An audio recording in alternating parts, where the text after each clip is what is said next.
Zia orphanage trust মামলায় খালাস পেলেন বেগম খালেদা জিয়া। নিম্ন আদালত ও হাইকোর্টের দুটি রায় বাতিল। ছাগলকাণ্ডে আলোচিত সাবেক এনবিআর কর্মকর্তা মতিউর রহমান ও তার স্ত্রী রাজধানীর ভাটারা থেকে গ্রেফতার। প্রধান উপদেষ্টার কাছে আজ প্রতিবেদন জমা দেবে ৪ সংস্কার কমিশন। জুলাই ঘোষণাপত্র নিয়ে সর্বদলীয় বৈঠক কাল।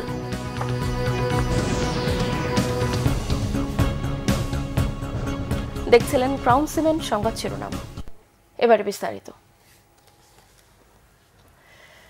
জিয়া অরফানেজ ট্রাস্ট মামলায় ১০ বছরের সাজা থেকে খালাস পেলেন বিএনপি চেয়ারপারসন বেগম খালেদা জিয়া। তারেক রহমান সহ মামলার সব আসামিকে খালাস দিয়েছে আপিল বিভাগ। নিম্ন আদালত এবং হাইকোর্টের দুটি রায়ই বাতিল হয়েছে। প্রধান বিচারপতি ড সৈয়দ রেফাত আহমেদের নেতৃত্বাধীন ৫ সদস্যের আপিল বিভাগ খালাসের রায় ঘোষণা করেন। এর আগে মামলা বাতিলের আবেদন করে বেগম খালেদা জিয়ার আইনজীবীরা। তারা বলেন, এতিমের যে ২ কোটি ১০ লাখ টাকা আত্মসাতের অভিযোগ বেগম খালেদা জিয়াকে সাজা দেওয়া হয়েছিল, সেই টাকা আদৌ আত্মসাৎ হয়নি, বরং এফডিআর অ্যাকাউন্টে এখনও সেই টাকার অঙ্ক দাঁড়িয়েছে প্রায় ৯ কোটি। শুনানিতে দুদকের আইনজীবী জানান, দুর্নীতি, অনিয়ম ও বিশ্বাস ভঙ্গের কোনো প্রমাণ নেই মামলার নথিপত্রে। ২০১৮ সালের ৮ ফেব্রুয়ারি এই মামলায় খালেদা জিয়ার ৫ বছর এবং তারেক রহমান সহ অন্য ৫ জনের ১০ বছর করে কারাদণ্ড হয়। পরে ওই বছরই ৩০ অক্টোবর হাইকোর্ট খালেদা জিয়ার সাজা বাড়িয়ে ১০ বছর করে। নিম্ন আদালত এবং হাইকোর্টের দুটি রায় বাতিল করেছে। দর্শক, এই মুহূর্তে আদালতে রয়েছেন আমাদের বিশেষ প্রতিনিধি মোহাম্মদ আহমেদ সারওয়ার। চলে যাচ্ছি তার কাছে। জনাব তারেক রহমান সহ সকলকেই তিনি খালাস দিয়েছেন এই আদালতে, এবং আরো বলেছেন এই সমস্ত মামলায় যে সমস্ত বেল বন্ড দেওয়া হয়েছে সেই বেল বন্ড ও আর থাকলো না। তাই এই প্রসিকিউশন ছিল একটা মেলিশিয়াস প্রসিকিউশন। এইটা মেলিশিয়াস মানে হচ্ছে একটা বিদ্বেষমূলক এবং প্রতিহিংসামূলক। এবং কার বিরুদ্ধে প্রতিহিংসা? পুরো জিয়া পরিবারের উপরে প্রতিহিংসা, সারা বাংলাদেশের বিরুদ্ধে প্রতিহিংসা। সেই প্রতিহিংসার আজকে আমাদের দেশের সর্বোচ্চ আদালত আজকে ন্যায় বিচার করে সেই প্রতিহিংসা থেকে মুক্ত করলেন, আমাদেরকে মুক্ত করলেন, আমাদের নেত্রীকে মুক্ত করলেন, আমাদের ভারপ্রাপ্ত চেয়ারম্যানকে মুক্ত করলেন এবং পুরো জাতিকে মুক্ত করলেন। এই জন্য আদালতের প্রতি আমরা কৃতজ্ঞ। আমরা আপনাদের প্রতি কৃতজ্ঞ এই কারণে, আপনারাও দীর্ঘদিন পর্যন্ত পরিশ্রম করেছেন এবং এই মামলা নিয়ে আপনাদের ১৭ বছর পর্যন্ত আপনাদের অনেক কষ্ট আপনারা করেছেন। এর প্রতি আপনারা এগিয়ে ছিলেন।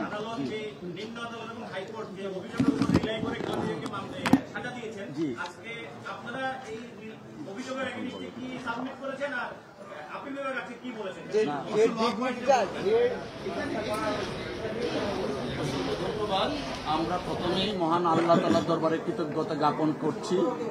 মহামান্য সুপ্রিম কোর্টের অ্যাপিলেট ডিভিশনের 4 কোর্ট থেকে দেশনেত্রী বেগম খালেদা জিয়া সহ জনাব তারেক রহমান সাহেব এবং অপরাপর সকল আসামি ন্যায় বিচার পেয়েছেন, আলহামদুলিল্লাহ। সেই সাথে আমরা আজকে এই মামলায় যারা সম্পৃক্ত ছিলেন, মরহুম এজে মোহাম্মদ আলী সাহেব, মরহুম খন্দকার মাহবুবুর রহমান স্যার, মাহবুব হোসেন স্যার এবং মরহুম ব্যারিস্টার জমিরুদ্দিন সিরকার স্যার সহ মরহুম ব্যারিস্টার আহমেদ স্যার, উনারা এই মামলায় সম্পৃক্ত ছিলেন। আমি দুঃখিত, সিরকার স্যার চলে আসছেন, উনি কিন্তু এখনো আছেন, আমাদেরকে নেতৃত্ব দিচ্ছেন। আমি দুঃখিত, মামলা ছিলেন, হ্যাঁ ঠিক আছে, উনি মামলা এখনো আছেন। তো আমরা বেসিক্যালি প্রথম থেকে যে কথাটা বলে আসছি, এই মামলাটা ছিল শেখ হাসিনা ওয়াজেদের ব্যক্তিগত জিঘাংসা এবং প্রতিহিংসা এবং রাজনৈতিকভাবে বেগম খালেদা জিয়া এবং তার পরিবারকে খাটো করার জন্য, নিশ্চিহ্ন করার জন্য রাজনৈতিক চিন্তা চেতনায় এই মামলাটা দায়ের করা হয়েছিল। তিনি যখন সংসদে দাঁড়িয়ে নির্জলা মিথ্যা কথা বলতেন, তার বাসায় বেগম খালেদা জিয়া এতিমের টাকা মাইরে খেয়েছেন।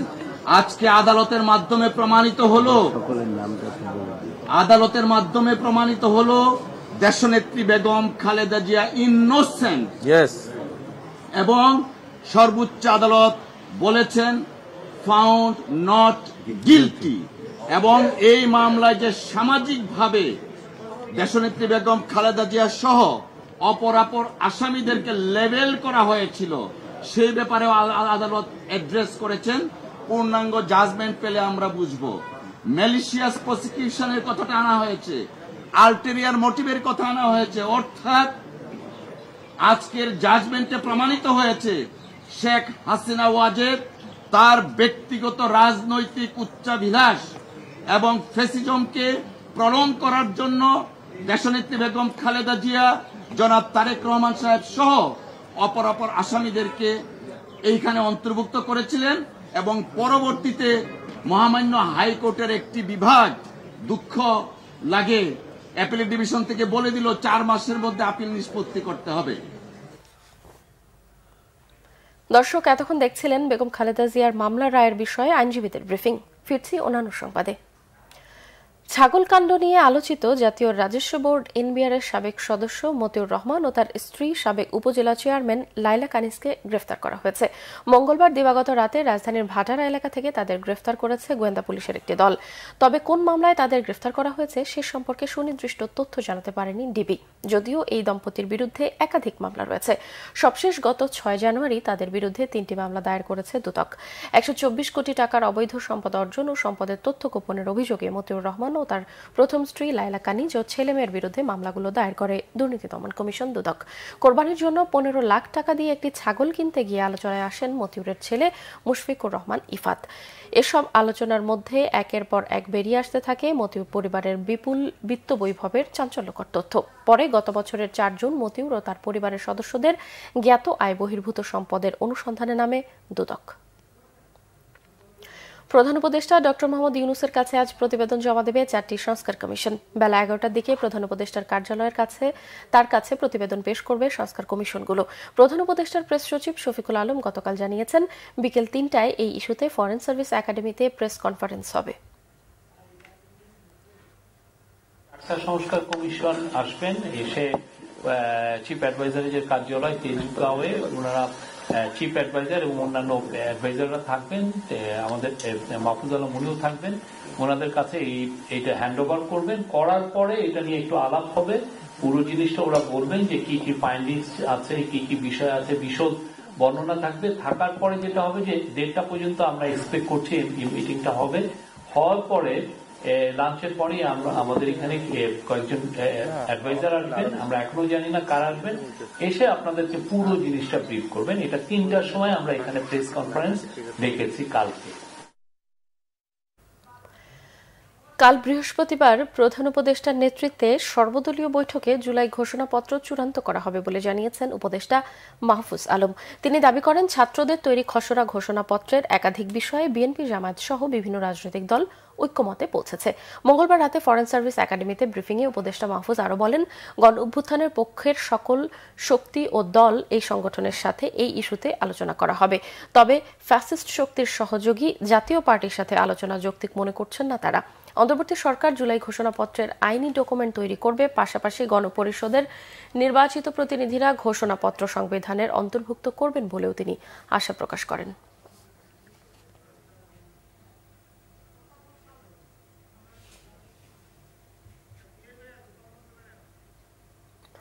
টিউলিপ সিদ্দিকির জায়গায় অর্থনীতি বিষয়ক নতুন মন্ত্রী হিসেবে লেবার পার্টির এমপি এমা রেন্ডার্সকে নিয়োগ দিয়েছে যুক্তরাজ্যের প্রধানমন্ত্রী কিয়ার স্টারমার।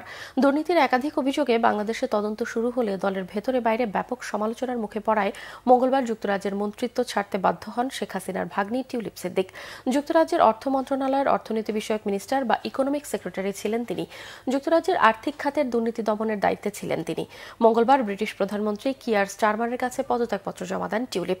এমা রেন্ডার্সকে তার স্থলাভিষিক্ত করা হয়েছে। দক্ষিণ ইংল্যান্ডের ওয়াইমবিক নির্বাচনী এলাকায় প্রতিনিধিত্বকারী এমা গত বছর এমপি নির্বাচিত হন। 2010 থেকে 2019 সালের মধ্যে তিনি মধ্য ইংল্যান্ডের বিভিন্ন আসন থেকে নির্বাচন করে আইন প্রণেতা হিসেবে দায়িত্ব পালন করছেন। 2020 থেকে 2024 সাল পর্যন্ত দ্য সিটি ইউকের পরিচালকের দায়িত্বে ছিলেন এমা। 14 বছর বিরোধী দলে থাকা লেবার পার্টি গত বছরের নির্বাচনে আবারও সরকার গঠন করে। দর্শক, এই ছিল এখনকার মতো। পরের সংবাদ বেলা 11টায়। এছাড়া বাংলাভিশন সংবাদ ও সংবাদ সংশ্লিষ্ট অনুষ্ঠান দেখতে ভিজিট করুন www.bvnews24.com ও facebook.com/banglavisionnews এবং সাবস্ক্রাইব করুন youtube.com/banglavisionnews। এতক্ষণ সঙ্গে থাকায় ধন্যবাদ সবাইকে।